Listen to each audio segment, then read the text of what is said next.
depende na karon kung unsay move sa administration to tighten the alliances. Kay kung ako ordinaryong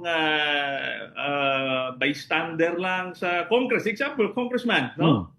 Ang mensahe, mudagan gud ni si Vice President. Karon, kung huyang ang present administration dili go nag-consolidate, delikado ni kay mudaog si Sara, balikan ta ani. Mm. Di ba?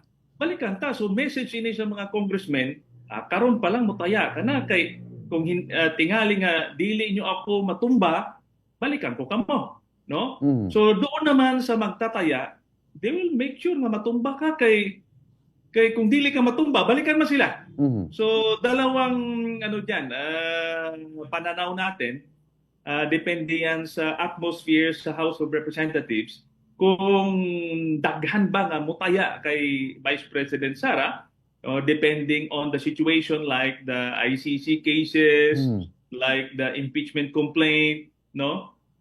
And of course, the numbers. Pagtanaw nila, taas man ang rating ni Vice President Sara. Murag dito na tanan mo adto. So yun yung taya ng mga tumitingin because at the end of the day, malaki ang porsyento ng interest ng mga nakaupo na ma-secure. Dili naman yung transparency and accountability.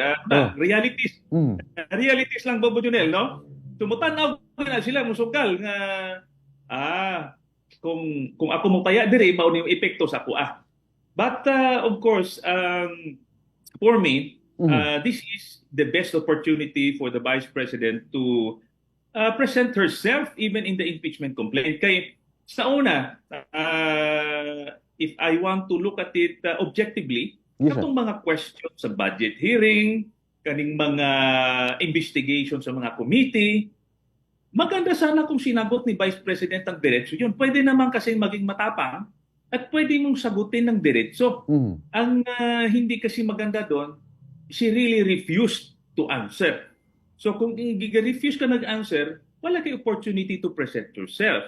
No? Kahit paanong sabihin natin na iniipit ka lang, hindi mo kasi tinayuan yan, hindi mo pinaliwanag. So yun yung downside doon sa pagiging matapang, pero sarado.